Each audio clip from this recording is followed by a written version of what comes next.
Nous sommes aujourd'hui en révolution, mais la révolution ne peut se mener sans une ressource humaine valable. Et qui dit ressources humaines valables et compétentes parle d'éducation. Voilà pourquoi nous attachons beaucoup de prix à l'éducation, mais surtout à l'excellence dans l'éducation. Une fois de plus, je vous félicite pour le diplôme que vous venez de décrocher et pour la suite de votre parcours scolaire, et universitaire et professionnel pour certains d'entre vous. Et chers enseignants qui accompagnent ces enfants tous les jours, je vous remercie pour tout le travail abattu du fond du cœur. Les enfants passent plus de temps avec les enseignants qu'avec leurs parents aujourd'hui. Vous êtes en plus de ceux qui donnent la connaissance, ceux-là qui contribuent à les éduquer.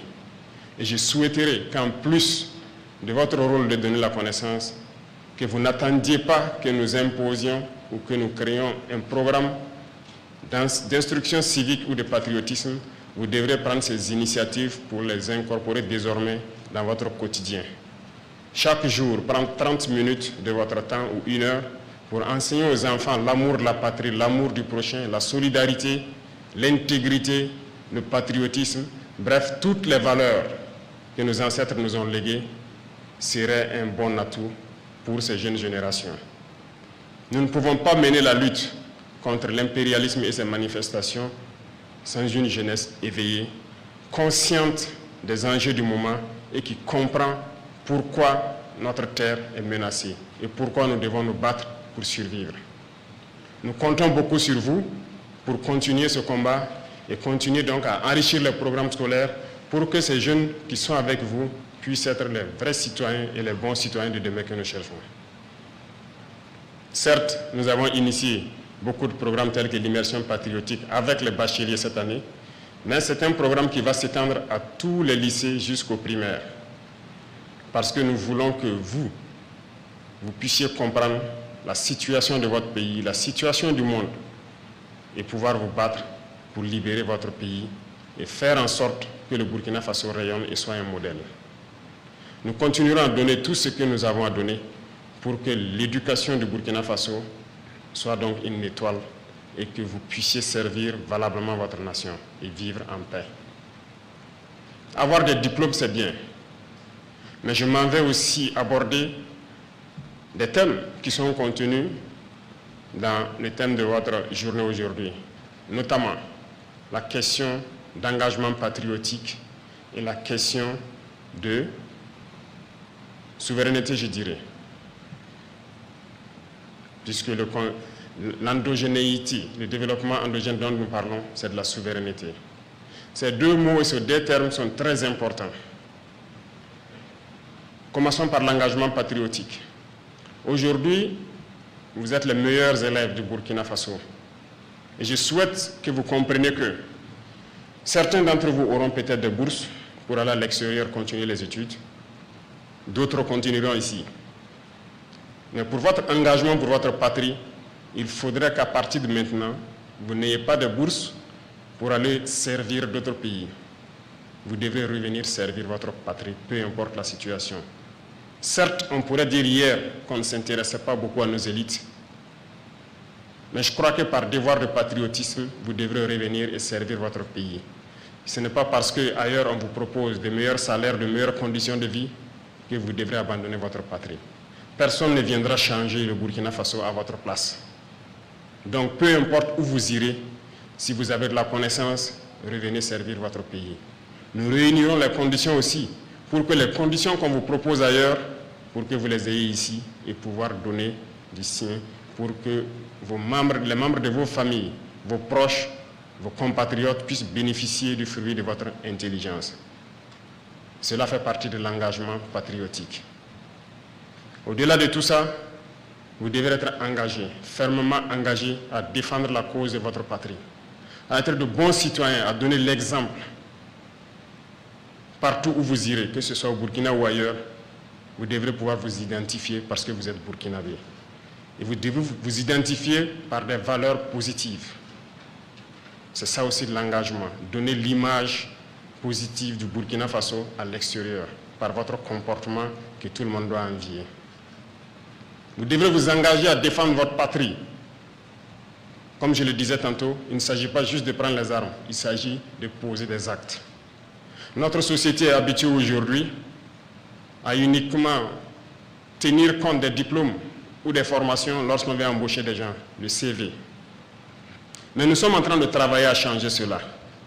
Nous devrions très bientôt demander aux gens qu'est-ce que vous savez faire et non pas quel diplôme vous avez. C'est ça qui est le plus important. Je suis très heureux de voir qu'il y a une multitude de filières qui s'ouvrent au Burkina Faso. Récemment, le ministère de l'Enseignement supérieur a donc élaboré la carte universitaire et même réorganisé toutes les filières. Et vous devez continuer à élargir la base d'apprentissage. Mais un constat est clair, il ne faut pas qu'on se voile la face également. Nous avons fait une analyse, un diagnostic de notre système éducatif. Et je vais vous dire quelque chose.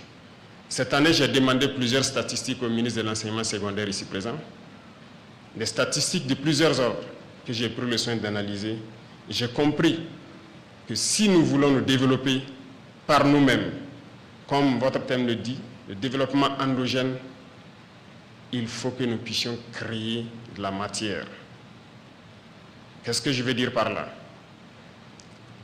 Cette année, quand vous prenez les statistiques, nous avons beaucoup plus de pourcentage de bac littéraire que de bac scientifique. Et là, nous avons un problème, un sérieux problème. Les baccalauréats littéraires sont bien, très bien, parce que nous ne pouvons pas comprendre le monde sans vous. Tous ceux qui parlent de géopolitique, qui font les analyses de la géopolitique mondiale et qui permettent aux citoyens de comprendre le monde, ce sont généralement ces baccalauréats scientifiques. Tous ceux qui étudient la société, pardon, ces baccalauréats littéraires, sont tous ceux qui étudient la société, la sociologie, la philosophie. Nous en avons besoin pour que les jeunes puissent comprendre le monde, pour qu'on puisse comprendre notre société, pour qu'on puisse connaître notre histoire et tout ça, c'est très bien. Tous ceux qui disent le droit ont fait ces baccalauréats littéraires. Ce n'est pas qu'il n'y a pas d'emploi pour les baccalauréats littéraires. Mais ça ne doit pas être plus que le baccalauréat scientifique. Pourquoi je le dis? Le monde des sciences, c'est la réalité des faits. Qu'est-ce que vous faites aujourd'hui sans la science? D'abord, pour être en bonne santé ici, nous avons tous besoin de médecins. Ils sont bien scientifiques. Ce matin, ou durant tout votre cursus scolaire, vous êtes déplacé pour l'école. Chacun a peut-être enfourché son vélo, d'autres des motos. C'est de la mécanique. C'est la science. L'asphalte, le goudron sur lequel nous roulons, c'est la science. Les belles rues que nous voyons par-ci, par-là, c'est le génie civil, c'est la science. Tout le monde mange. Pour cultiver, vous avez besoin d'être scientifique, puisque l'engrais chimique que vous mettez sous vos plants, c'est de la chimie.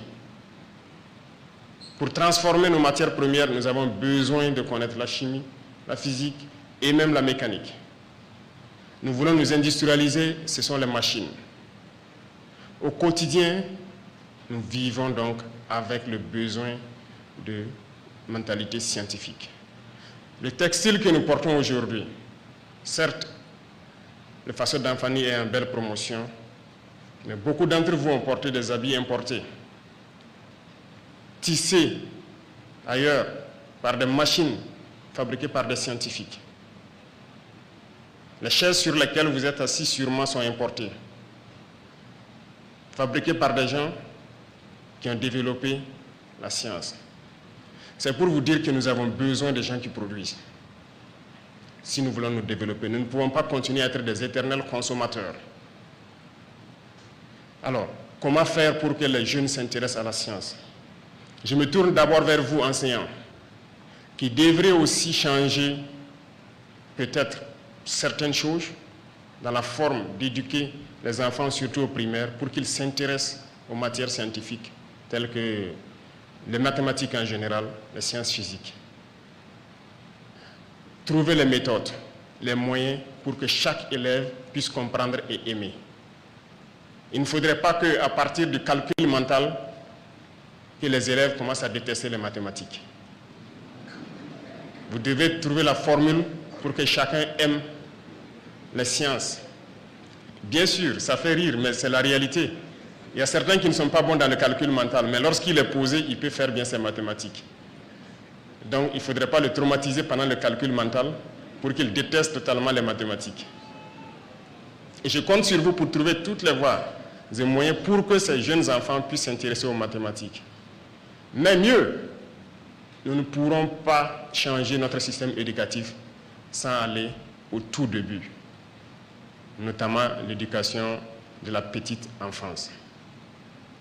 Il faut que dès les 3 ans, que nous commencions à intéresser nos enfants à ce qui est science, à ce qui est mécanique. C'est quelque chose qui avait disparu. Je pense que nous avions désintéressé il n'y a pas longtemps les enseignants qui avaient été de la petite enfance qui avaient été donc mis à la retraite anticipée après malheureusement le décès du père de la Révolution dans les années 90. Mais aujourd'hui, nous sommes en train de recruter. Les concours passés, nous avons lancé au moins 1000 places pour l'éducation de la petite enfance. Ces gens feront au moins 2 ans à l'école. Mais dans l'urgence, nous avons lancé encore une cohorte de 300, si je ne me trompe, qui sont déjà formés, que nous devons recruter cette année pour qu'ils puissent commencer dès la rentrée prochaine et que nous puissions avoir des écoles maternelles un peu partout. Mais nous devons aussi équiper ces écoles maternelles pour que les enfants puissent apprendre à libérer leur génie créateur dès la base. Si nous ratons cette base, nous ratons tout. Aujourd'hui, nous investissons beaucoup dans l'éducation. Nous essayons de mettre aux normes les écoles comme nous pouvons. Et il y a un vaste programme de modernisation de l'école qui est en cours. Nous ne pouvons plus concevoir que vous soyez à l'école et que vous passez votre temps à équilibrer des équations chimiques sans jamais aller dans un laboratoire faire la réaction chimique en tant que telle. Nous travaillons pour cela. Ceux-là qui ont fait les bacs techniques, je vous félicite. Mais vous ne devez pas être là à dessiner des engrenages sur les papiers sans pouvoir avoir vos machines, vos tours et fabriquer les engrenages. Nous devrons produire. Et nous devons produire. Nous ne pouvons pas être d'éternels consommateurs. Donc la transformation de l'école a commencé. L'initiative est lancée, certes. Nous devons faire le bâtiment aux normes, mais construire beaucoup de laboratoires dans nos écoles. On ne peut pas passer le temps à dessiner des cellules végétales et animales sans jamais aller au microscope, regarder la cellule et comprendre réellement ce que c'est. Ce matin, je suis particulièrement touché par le fait qu'un de mes anciens enseignants est parmi vous.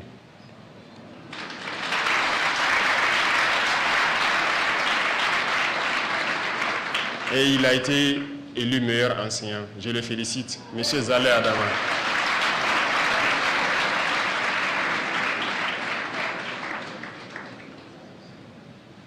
Ça fait beaucoup plaisir et vous comprendrez plus tard, vous les élèves, quand vous serez peut-être en fonction, comment l'enseignant est important. Je souhaite que l'enseignant et l'élève forment un seul corps et que vous puissiez aider le pays à s'en sortir. La nation compte énormément sur vous. Et comme je l'ai dit, nous allons mettre tout en œuvre pour que notre enseignement puisse être un enseignement qui produise de la matière. Nous ne pouvons pas continuer à importer. Bientôt, nous allons dresser un centre au Burkina Faso qui sera comme donc un incubateur. Parce qu'il y a des gens qui n'ont peut-être pas eu la chance d'être à l'école, mais qui inventent, qui arrivent à reproduire, qui arrivent à créer. Dans ce centre, nous mettrons toutes les machines possibles pour que ceux qui ont de la matière pour créer puissent se retrouver, qu'on y mette un peu de science et les permettre de s'installer. Nous avons un projet, dès l'année prochaine, de pouvoir mettre en place une académie particulière qui doit former beaucoup d'ingénieurs pratiques. Le projet sera lancé très bientôt, s'il plaît à Dieu. Nous avons beaucoup de chantiers dans le domaine de l'éducation parce que nous croyons fermement que sans ressources humaines de qualité, nous ne pourrons pas nous développer, nous ne pourrons pas faire la révolution que nous souhaitons. La révolution n'est pas qu'importer ce que nous voulons, mais la révolution aussi, c'est une révolution de mentalité pour que nous puissions produire. Je vous invite tout un chacun à réfléchir à qu'est-ce que nous pouvons faire, qu'est-ce que nous pouvons créer, et ne pas nous passer tout notre temps à importer. Retenez quelque chose. Je ne pense pas que Dieu soit descendu sur terre pour former les premiers ingénieurs dans ce monde. Ils ont réfléchi, ils ont trouvé, ils ont fait et refait, et ils ont créé. Ne pensez donc pas qu'il faut forcément que vous allez apprendre pour pouvoir être ingénieur. Vous pouvez développer.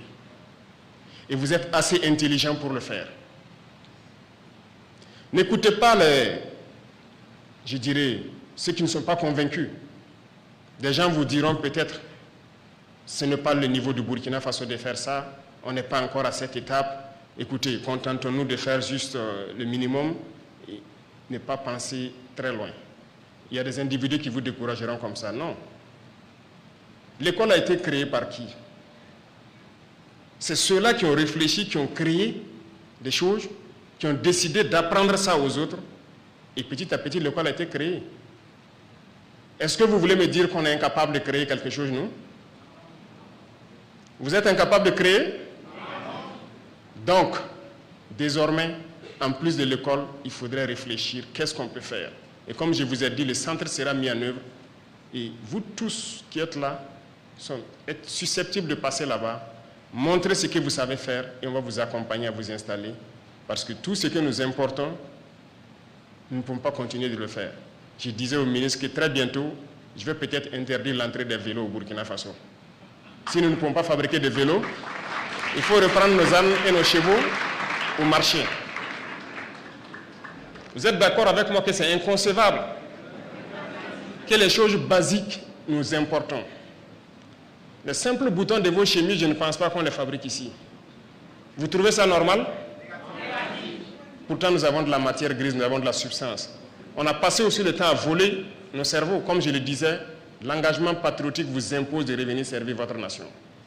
Et ceux qui sont à l'extérieur, je les appelle aussi à penser à revenir servir la nation. Nous ferons tout pour que vous puissiez exprimer votre talent ici sur place. Donc, pensez à ce que je vous dis. Nous sommes capables de révolutionner tout, mais ça se passe dans la tête. Et si j'ai un conseil à vous donner, ça concerne l'Internet, les réseaux sociaux. Beaucoup aujourd'hui auraient peut-être pu être dans cette salle, mais ont été détournés par l'Internet. Retenez quelque chose, l'impérialisme est fort. Ils savent comment vous manipuler. Ils savent comment vous détruire de manière indirecte. Regardez vos chaînes de télévision. Nous passons le temps, la musique, les émissions de comédie et tout ce qui s'ensuit. Combien d'émissions scientifiques sortent à la télé? Regardez vos réseaux sociaux. Vous allez vous perdre si vous passez tout votre temps à regarder ces contenus-là où les filles se mettent presque nues et se mettent à danser sur des musiques et vous passez votre temps à suivre ça. Vos neurones se bouchent. Vous ne pouvez pas évoluer. C'est la réalité.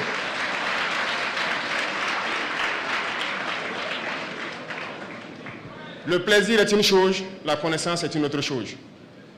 On ne dit pas de ne pas se distraire, vous pouvez vous distraire, mais le conseil que j'ai à vous donner, souvent on ne le dit pas haut et fort, mais au fond tout le monde sait que c'est un mal qui nous ronge. Et moi je tiens aujourd'hui à vous le dire, ça peut ne pas plaire aux gens. Et généralement, nos jeunes filles, pardonnez-moi, vous êtes déjà toutes belles, vous êtes les plus belles. Vous n'avez pas besoin de vous exposer sur les réseaux sociaux. Arrêtez ça. Nous devons nous concentrer sur l'essentiel. Il y a des gens qui passent leur temps à conscientiser pour que les gens se réveillent, à faire comprendre le monde. Ces gens-là ne sont pas très suivis.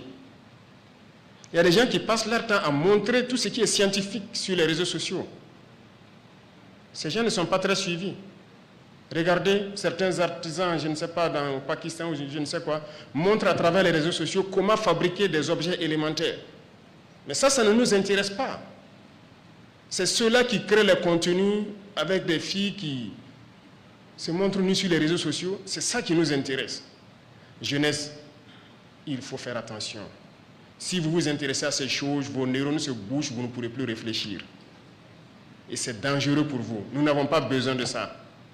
Il y a des moments pour se distraire, mais le gros de votre temps, vous devrez vous concentrer à étudier et à créer. Vous me promettez que vous allez créer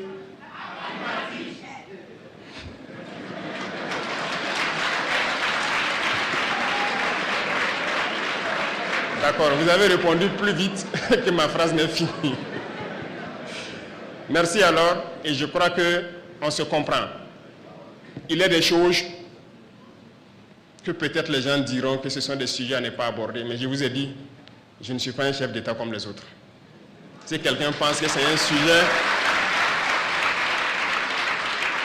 il n'y a pas de sujet tabou avec moi. Tant que ça va impacter négativement ma jeunesse, je vais discuter avec vous et vous dire ce que je pense. Concentrez-vous, poursuivez vos études, ne vous laissez pas distraire. C'est très important. Plus vous restez concentré, plus vous apprenez, mieux notre nation va se porter. Si vous comprenez le monde, la guerre va finir. Si vous comprenez la science, nous allons nous développer très vite. Et vous êtes tous des génies, vous êtes capables de créer. Et je compte sur vous. Chers enseignants, je veux que vous continuiez à véhiculer ce message. Et chers parents, je vous interpelle vous aussi. Faites en sorte que la télévision, les réseaux sociaux, que vous puissiez diminuer l'intensité avec les enfants. Ils ont besoin d'apprendre, leurs cerveaux ont besoin de se développer. Lorsqu'ils sont accros à ces objets, ils ne peuvent plus réfléchir. Tout est orienté vers la déperdition. C'est très dangereux. Faites des efforts. La nation a besoin de ses enfants. L'Afrique a besoin de quitter cette situation. Et ils ont fabriqué tout pour endormir l'Afrique. Les programmes que vous regardez sur vos réseaux sociaux ne sont pas les mêmes programmes que eux-mêmes ont créés, que leurs enfants suivent. Comprenez ça. Prenez vos applications où vous suivez ce que je dis qui n'est pas bien. Les pays qui l'ont créé, dans leur pays, leurs enfants ne suivent pas ce que vous suivez. Pourquoi ils font ça? C'est pour vous enfermer, que vos cerveaux ne se développent plus jamais et que vous soyez là à être des consommateurs. Et qui dit consommateur, ce sont vos matières premières que vous allez être obligés de brader pour pouvoir avoir le luxe qu'ils vous vendent. Bref, je tenais à vous donner des conseils également, en plus de vous féliciter, de vous encourager. Parce que la nation a besoin de vous. Nous devons bâtir notre pays. Nous devons libérer notre pays. Nous devons revivre en paix. Nous devons être développés. Et nous ne pouvons le faire que dans cette union, que dans cette harmonie et dans la recherche de la connaissance. Je compte sur vous pour que le Burkina Faso rayonne haut et partout dans ce monde.